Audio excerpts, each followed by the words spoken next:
Hello there. There are indeed many puzzling things in this world. For example, having a wife and kids but still secretly engaging in extramarital affairs, or even feeling jealous when your lover has another man after you've already cheated. All these perplexing scenarios are encapsulated in today's case. A case involving an extramarital relationship between a married man and a woman who had previously been married. So who is the victim in this case? How did they die? What was the killer's motive? And are there any hidden secrets behind this incident? Let's dive into the case of the two charred bodies found in the Cassili building, which once shook Hong Kong. At around 9:30 a.m. on August 23, 2002, the police received multiple calls from residents reporting a fire at an apartment on the 21st floor of the Cassili building in Tuen Mun, Hong Kong. The calls all described the same scene: a man and a woman standing by the window shouting for help. Two of the calls came from the very people trapped in the burning apartment, stating they were stuck in the bedroom with a raging fire outside preventing their escape and hoping the fire department could arrive in time. Just a few minutes later, at 9:43 a.m., the fire department arrived on the scene. However, due to a nearly 1-meter-long metal bar blocking the iron gate outside, they couldn't easily open the door and rush into the apartment right away. It took them about 5 to 10 minutes to break down the door and get inside. During this time, they continuously heard explosions, and the flames were fiercely erupting from the windows. The window frames were burning so intensely that they fell straight from the 21st floor to the ground. After breaking in, it took the firefighters about 25 minutes to extinguish the fire. The apartment had suffered severe damage. In the bedroom, on the double bed near the window, they found two bodies that had been severely burned. One victim was lying against the wall, while the other was lying in their arms. Both were burned beyond recognition, with their faces and hair completely charred, leaving only their skulls. Their bodies and limbs were also heavily scorched, with some parts even disintegrating. According to the firefighters, some of the victims' bones were so burned they could easily break apart. Besides the two victims, the firefighters also found 8 dead cats in the apartment and another cat's body in the third-floor lobby, likely having fallen while trying to escape. Luckily, 4 other cats managed to survive, hiding in the kitchen, on the exterior exhaust pipe, and in the back stairwell of the burning floor. Some nearby residents mentioned that although they had smelled something burning earlier, it was the 15th day of the 7th lunar month, a time when people celebrate the Ghost Festival or Hungry Ghost Festival. It's customary on this day for many people to burn paper offerings and incense, so no one thought anything serious was happening. They only realized something was wrong when they heard the desperate cries of the cats from inside the burning apartment. In addition to finding the iron gate of the apartment wedged shut with a key card, the firefighters discovered a knife and a cloth bag on the clothes drying rack outside the kitchen window. Combined with the unusually rapid spread of the fire, the police were convinced that this wasn't an ordinary fire but a case of arson. Usually the police have to conduct thorough investigations to catch the culprit. But in this case, the arsonist and murderer had been caught before the crime was even discovered. When the police received reports of the fire at this apartment, a police car on patrol spotted 2 people chasing a man. The officers immediately got out of the car to assist in the chase. Not long after, around 9:34 a.m., they managed to apprehend the man. The police then took statements from those involved in the chase. It turned out that one of them was a security guard named Liang, who worked at the nearby Jia Shi building. Liang recounted that he noticed a strange man leaving an apartment on the 21st floor, so he asked him to come down for a check. The man initially complied, but when they reached the ground floor, he refused, saying, "I'm a friend of Miss Huang. I just came to see her for a bit." After saying this, he ran into the elevator. Liang tried to follow but couldn't catch up, so he called the police. Shortly after, the man returned to the building, and Liang again tried to stop him, but failed as the man ran towards Xinan Square. Liang, refusing to give up, continued to chase him. Not long after, another young man joined Liang in the pursuit. The two chased the man across Qingshan Road into the Xinhe district, where the man threw a white t-shirt and a gas pump into a roadside trash bin, then continued running towards the Zindu building. There, he attempted to stop a bus to flee, but fortunately, the bus did not stop. Finally, when he reached Xinan Square, the patrol officers intercepted and arrested him. After taking his statement, the police, along with security guard Liang, took the man back to the Jiaxi building. At this point, they still didn't know that a major fire was raging in the building. It was clear that this man was the suspect in the murder case, essentially caught in the act. He knew he couldn't deny it anymore, so he confessed to starting the fire, but added that he only intended to scare the people inside, not kill anyone. So what kind of conflict did this man have with the homeowner that drove him to commit arson and murder, even going so far as to kill all 9 of the owner's cats? This man was Zhang Jingchu, 32 years old, working as a manager at a bank with a monthly salary of about HKD 13,000. Zhang had been married for 8 years to a woman named Mei, who had been previously married. Mei had a son from her previous marriage, and she and Zhang had another son together. The family of 4 lived in the Shanjing area of Sunan. To outsiders, this family appeared to live a comfortable life. Although not wealthy, Zhang loved his family, and the couple didn't have to worry about housing.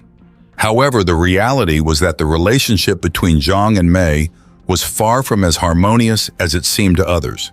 Mei was always dissatisfied with Zhang, and she didn't hesitate to scold him, even in front of their children, relatives, friends, or neighbors. Sometimes in her anger, Mei even slapped her husband. She felt that Zhang was useless and constantly irritated her. For example, after returning home from work or during holidays, Zhang rarely spent time with his wife or took care of their 2 children, begrudging even a minute or two. Moreover, Zhang was not good at managing finances, spending his entire salary of over $10,000 as soon as he received it.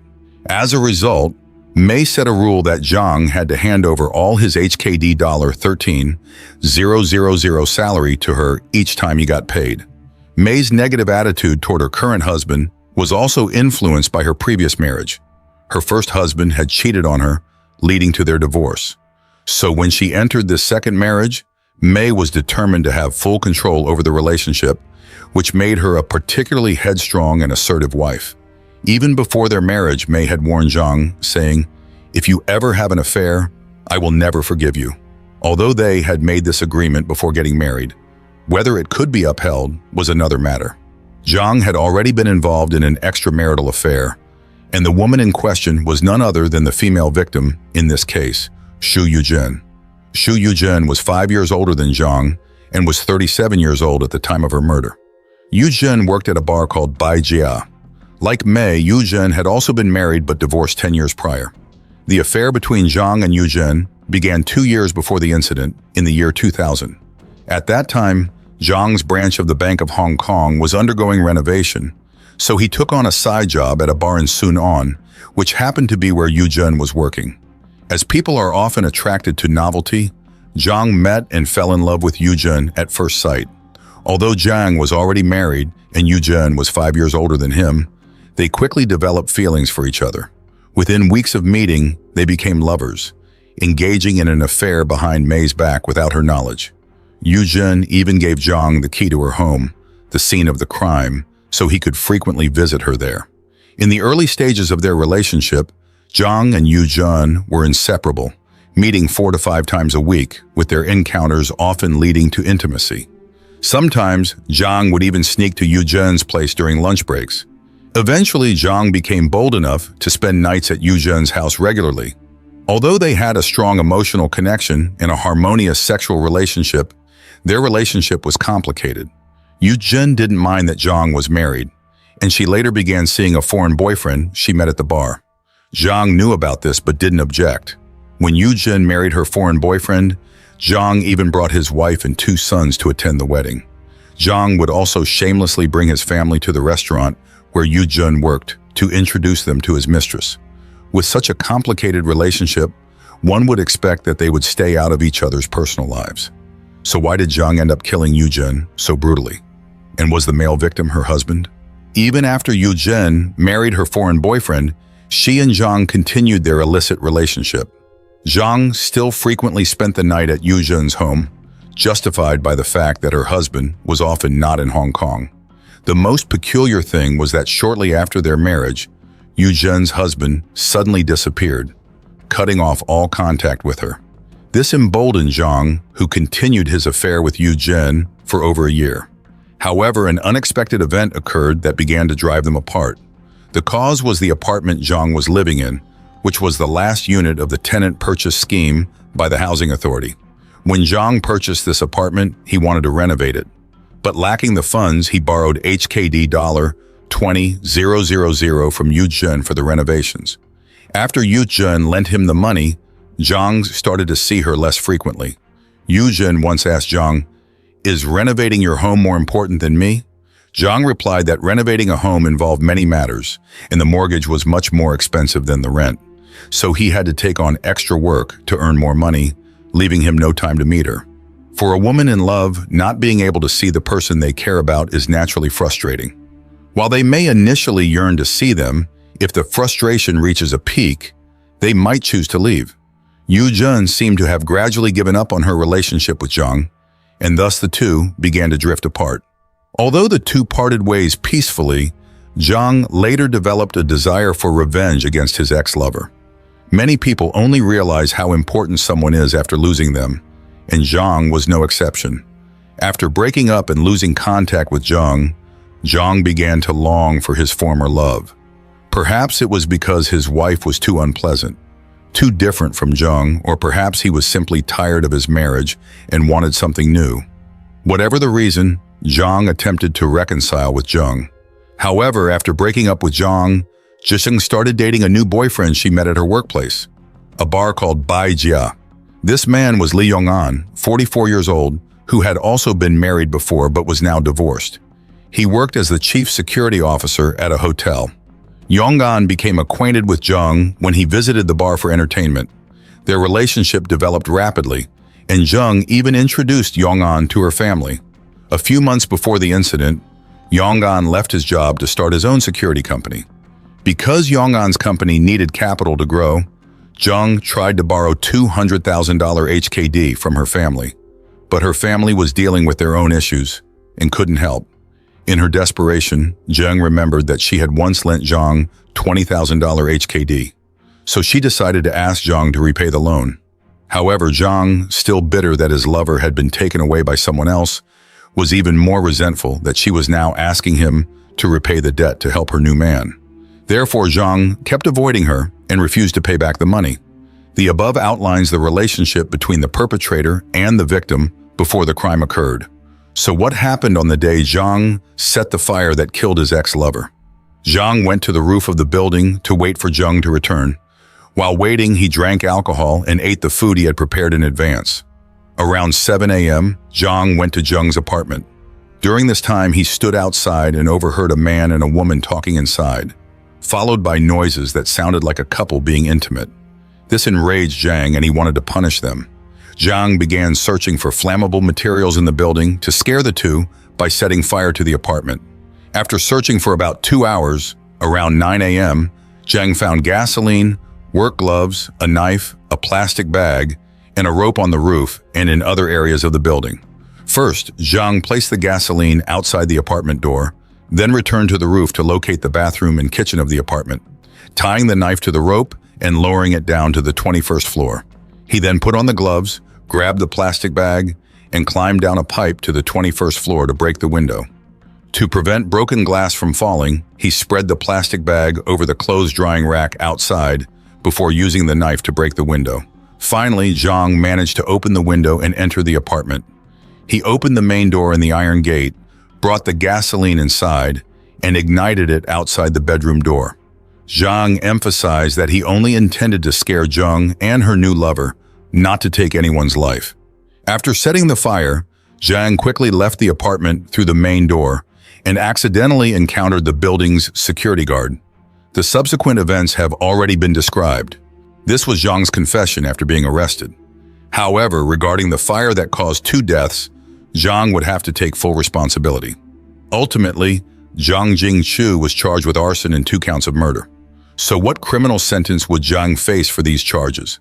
Could there be any possibility that Zhang would only be charged with involuntary manslaughter? This case took place at the end of 2003 and was first tried in the High Court in September of that year. However, the trial encountered several issues. On the 4th day of the first trial, Zhang complained to the judge that his lawyer was not making enough effort to defend him. As a result, Zhang insisted on changing his lawyer. Therefore, the judge had to dismiss the jury and schedule a retrial. During the retrial in June 2004, another member of the jury expressed concerns about the case, stating that they had been unable to sleep well all night and were mentally distressed, leading them to request withdrawal from the jury. The judge accepted the request and dismissed the jury, requiring the trial to be rescheduled for a third time. During the selection of the third jury, another minor incident occurred. Mrs. Yu Guizhou, the third wife of Hong Kong tycoon Pan Disheng, was selected as one of the jurors for this case. However, Mrs. Yu expressed concern that, as the wife of a famous figure, she feared retaliation if she participated in the trial and wished to withdraw. At that time, the judge did not accept her request. However, the chief prosecutor eventually volunteered to exempt Yu Guizhou from jury duty, which the judge approved. Finally, in July 2004, the case was officially brought to trial. The court found that Zhang was very familiar with Zheng's apartment, knew it had wooden floors and many wooden furnishings, yet he deliberately set the fire in front of the bedroom door, causing the flames to spread rapidly and trapping the two victims inside, preventing them from escaping. When the fire was discovered by nearby residents, Zhang took advantage of the opportunity to return to the scene, intending to secure the iron bar across the door to ensure that the people inside could not escape, resulting in the victims' painful and unjust deaths. Although Zhang Jingtou admitted in his initial statement that he had set the fire, he later attempted to reverse his confession in court. Zhang once again acknowledged breaking into the crime scene, but he claimed that the fire was an unintended accident. Zhang explained that when he and He Yuqing were dating, Yuqing was deeply in love with him, even swearing she would die to be with him. Yet after their breakup, Yuqing's feelings changed drastically. She not only demanded that Zhang repay the $20,000 HKD he had borrowed earlier, but also insisted on an additional $30,000 HKD as a breakup fee. On the morning of the incident, Zhang knocked on Yuqing's door. He knew she could hear him, but she refused to open the door. Then, hearing a man's voice inside, Zhang became extremely upset. He retrieved a metal pipe from the rooftop and attempted to pry open the iron gate of the apartment, but was unsuccessful, leaving the pipe beside the gate. Zhang suggested that in the chaos, the pipe accidentally jammed into the groove of the gate, preventing it from opening. Zhang further explained that, unable to enter through the front door, he climbed down from the rooftop to break into the apartment. Upon entry, Zhang claimed he intended only to pour gasoline as a threat, not to ignite it. However, when Zhang saw a photo of Yuqing with another man on the cabinet outside the bedroom, his jealousy flared, and he decided to burn the photo. Unexpectedly, the flames spread, setting his glove on fire as well. In a panic, Zhang tried to remove the glove, accidentally dropping it on the floor, which caused the fire to grow. Zhang claimed that when he left the scene, he intended to find a fire hose to put out the flames. Unfortunately, he encountered a security guard and was escorted downstairs, preventing him from extinguishing the fire. Zhang emphasized that he returned to the 21st floor out of a sense of responsibility, realizing how serious the fire had become and wanted to try to put it out. Zhang insisted that when he attempted to use the fire hose, it malfunctioned and no water came out. Despite his failure to control the flames, he repeatedly knocked on the door, trying to wake Yuqing, but to no avail. In response to Zhang Jingtou's explanation, the prosecutor called a firefighter to testify in court, exposing Zhang's blatant lies. The firefighter pointed out that on the afternoon of the incident, when he arrived at the scene, he checked the fire hoses on the floor where the fire occurred and found them to be fully operational, with no issues, and capable of spraying water effectively. Ultimately, after 6 hours of deliberation, a jury consisting of 4 men and 3 women unanimously found Zhang Jingtou guilty of 2 counts of murder, with a vote of 6-1. The judge sentenced Zhang to life imprisonment according to the law. Nearly a year later, unable to endure the sentence, Zhang appealed, but his appeal was ultimately rejected. Consequently, Zhang is destined to spend the rest of his life in prison. Reflecting on this case, there are 2 points that stand out to me. Firstly, when you are in a relationship, never engage in infidelity. If you cheat, you are not only disrespecting your partner, but also yourself. Others will judge you harshly, and it could impact your future relationships. After all, those who are unfaithful cannot expect fidelity from others. Secondly, when choosing a partner, whether boyfriend, girlfriend, husband, or wife, keep a cool head to avoid regrettable outcomes. For example, in this case, Miss May chose the wrong husband, leading to an extramarital affair that subjected her to public scrutiny. Or like the victim, He Yuqing, who made two significant mistakes in loving Zhang. First, falling for a married man with children, and second, choosing someone prone to jealousy, quick temper, and extreme actions. These compounded errors led to the victim's tragic and painful death. And that's the case for today. What are your thoughts? Please leave your comments below. Thank you for your time and for watching this video. Goodbye, and see you in the next video.